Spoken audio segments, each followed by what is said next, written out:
যাব। রাজি আছেন তো ইনশাআল্লাহ? তাকবীর দেন সবাই মিলে, লিল্লাহি তাকবীর। এবার আমাকে জবাব দিবেন, আজকে আমরা যে সূরা থেকে সংক্ষেপে তাফসীর শুনেছি সূরাটার নাম ছিল, এই তো সবাই বলেছেন, আবার বলো নামটা কি? এটা হচ্ছে 93 নাম্বার সূরা। কত নাম্বার? এই সূরার আয়াত সংখ্যা হচ্ছে মোট 11। কত বলেন? সাউন্ড খুব ভালো, খুব আওয়াজ সুন্দর। এটা হচ্ছে মাক্কি সূরা। কি সূরা? যেই পাড়ায় এই সূরাটা আছে এই পাড়ার সংখ্যা কত বলেন? 30। আরো যে বলেন কত? 30। দেখেন এই সূরাটা হচ্ছে একটা ইন্সপায়ারেশনাল সূরা, মোটিভেশনাল সূরা। যে পড়বে, যে শুনবে, যে বুঝবে তার কষ্ট দুঃখ হালকা করে দিবে কে? বলেন না, তিনি কে? এটা হচ্ছে এই সূরার একটা বৈশিষ্ট্য। এই সূরার সেন্ট্রাল থিম বা সাবজেক্ট ম্যাটার হচ্ছে ক্যানট বি লুজ হোপ। তুমি তোমার হতাশা রাখতে পারবা না, তুমি হতাশ হতে পারবা না। তোমাকে ভরসা রাখতে হবে একজনের উপরে, তিনি কে? ওয়া ইয়াতাওয়াক্কাল আলাল্লাহি ফাহুয়া হাসবু। Whoever trusts in Allah subhanahu wa ta'ala, Allah is sufficient for him. You have to trust in your Lord. Allah says in this ayah, whoever trusts in Allah subhanahu wa ta'ala, I am enough for him. যে ব্যক্তি আমাকে ভরসা করবে আমি আল্লাহ একাই তার জন্য যথেষ্ট হয়ে যাব। জোরে সোরে সুবহানাল্লাহ পড়ুন আপনারা সবাই। তাহলে একটু ওয়াজটা মুখস্থ হিসাবে শুনবেন। এই ওয়াজের মূল বিষয়বস্তুর মেসেজটা হচ্ছে হতাশ হওয়া যাবে না, নিরাশ হওয়া যাবে না। 3 নাম্বার, এই সূরার শানে নুজুল হচ্ছে ওহী নাজিল হওয়া বন্ধ হয়ে যায়, কাফেররা তিরস্কার করতে শুরু করে, তখন আয়াতটা নাজিল করেছে কে? নবী হে। দিন শেষে রাত না আসলে যেমন ভালো লাগে না, ওহী যদি নাজিল হতেই থাকে আপনার কষ্ট হবে। আপনার কষ্টকে হালকা করবার জন্য আমি আল্লাহ তাআলা ওহীটাকে বন্ধ করেছি। সুবহানাল্লাহ পড়েন। তাহলে এটা হচ্ছে এই সূরার শানে নুজুল। এই সূরাতে আল্লাহ তাআলা নবীকে কি কি নিয়ামত দিয়েছেন তা বলেছেন, ওয়ালা সাউফা ইউতিকা রাব্বুকা ফাতারদা। নবী হে, আমি আল্লাহ আপনাকে অনেক নিয়ামত দিয়ে খুশি করেছি। এক নিয়ামত হচ্ছে যে আমি আল্লাহ তাআলা আপনাকে মেরাজের ভ্রমণ করিয়েছি। 2, আমি আপনার জন্য, ইসলামের জন্য ওমরে ফারুকের মতো একজন বীর বাহাদুর কাফেরকে মুসলিম বানিয়ে দিয়েছি। এই 2টা মেসেজ মাথায় রাখবেন, বেশি বললে কঠিন হবে। তাহলে কয়টা বিষয় থাকলো? নবীকে আল্লাহ 2টি বিষয় দিয়ে খুশি করেছেন, জাস্ট আমাকে 2টা বললেই হবে। 1, মেরাজে ভ্রমণ করিয়েছেন। 2, কাকে ইসলাম গ্রহণ করিয়েছেন? ওমরে ফারুক। এবার আসেন আল্লাহ নবীকে নিয়ামত স্মরণ করাচ্ছেন। 1, নবী ছিলেন ইয়াতীম, নবীকে বড় করেছে কে? 2, নবী পথ হারিয়েছেন, আল্লাহ নবীকে পথ দেখিয়েছেন। 3, নবী গরিব ছিলেন, তাকে ধনী বানিয়েছে কে? তাহলে 1 হচ্ছে নিয়ামত, 1 হচ্ছে আল্লাহ নবীকে ইয়াতীম থেকে বড় করেছেন। 2, নবীকে আল্লাহ তাআলা কি করেছেন? আল্লাহ বলছেন আপনি পথ ভুলে গিয়েছিলেন, আমি আল্লাহ সঠিক পথ দেখিয়েছি। 3, নবী আপনি গরিব ছিলেন, আপনাকে সম্পদ দিয়ে বড়লোক বানিয়ে দিয়েছে কে? এটা ছিল নবীর নিয়ামত 3টা। আর সর্বশেষ আল্লাহ নবীকে 3টা দিক নির্দেশনা দিয়েছেন। 1 হচ্ছে ইয়াতীমের সঙ্গে খারাপ ব্যবহার করা, বলেন না ইয়াতীমের সঙ্গে খারাপ ব্যবহার করা যাবে।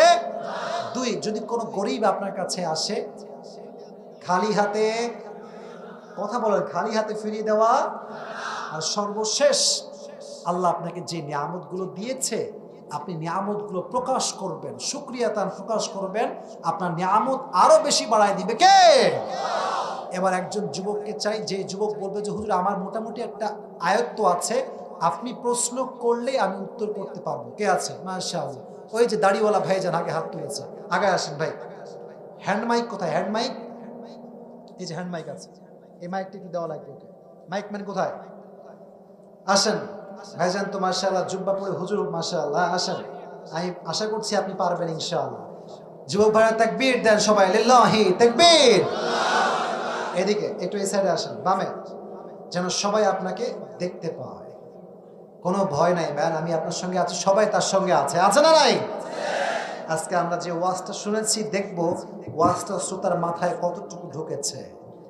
আমি একটা কথা বলি, যখন উনি কোনো জবাব দিয়ে দিবেন আমি বলার আগেই আপনারা মারহাবা বলবেন, অগ্রিম একটা বলেন মারহাবা।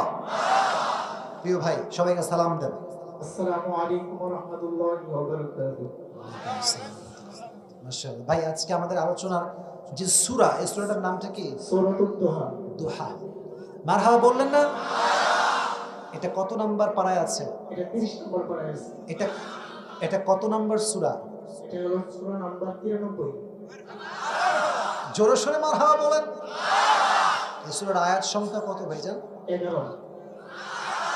সূরাটা কি মাদানী না মাক্কি? মাক্কিয়া। মারহাবা। ভাবসা খুবই ভালো, আজকে আমার লস হবে কনফার্ম। আচ্ছা যাই হোক, তো প্রিয় ভাই আজকে এই সূরা আমরা জেনেছি এটা সেন্ট্রাল থিম বা মূল একটা মেসেজ আছে, সাবজেক্ট ম্যাটার। এই মেসেজটা কি ছিল? হতাশ হওয়া যাবে না। মারহাবা।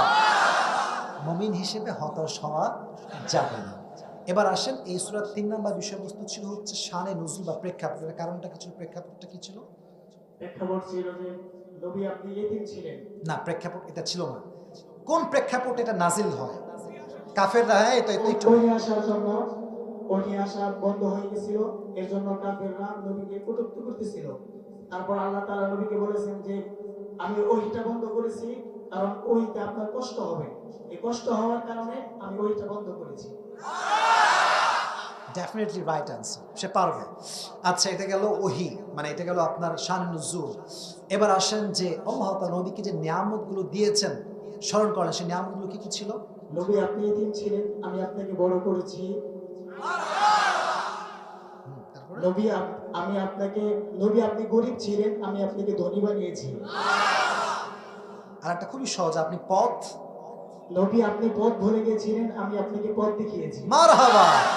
এর সাথে পারবে ভাই, সবই তো খালাস করে ফেলছে, আর কি আছে? এবার আসেন শেষে গিয়ে আল্লাহ তাআলা নবীকে 3টি ইনস্ট্রাকশন দিয়েছেন, গাইডলাইন দিয়েছেন, আদেশ দিয়েছেন। সেই 3টি আদেশ কি কি ছিল ভাইজান? নবী আপনি এতিমদেরকে মহব্বত করবেন।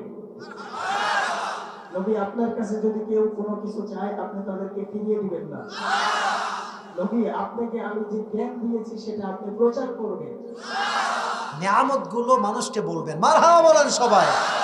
মাশাআল্লাহ। ভাই আপনি এই পাশ দিয়ে উঠে আসেন আমার কাছে, আসেন আসেন আসেন, আপনার পুরস্কার দিই। সে পুরস্কার ডিজার্ভ করে, ঠিক কেনা বলো যুবকেরা? এবং এমন সো দরকার ভাই যে শ্রোতা পরিপূর্ণ ওয়াজ শোনাতে পারবে।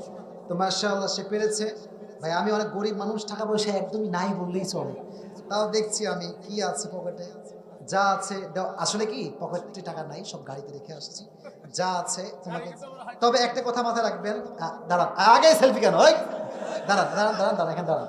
হ্যাঁ, কেউ হাসাহাসি করবেন না, মাথায় রাখবেন হাদিয়া চাহে ছোটা হো ইয়া বড়া হো, মোহাব্বত তো হামেশা মোহাব্বত হি হোতা হ্যায়, ঠিক কিনা বল? হাদিয়ার কোনো সংখ্যা হওয়া লাগে না, এটা যে আমি পাইছি পুরস্কার, এটাই আমার জন্য সবচাইতে বড় ভালো লাগার বিষয়। 100, 200, 300, ভাই কঠিন গরিব আমি আজকে, তাও যা আছে 400, আমি 500 দেওয়ার ট্রাই করতেছি।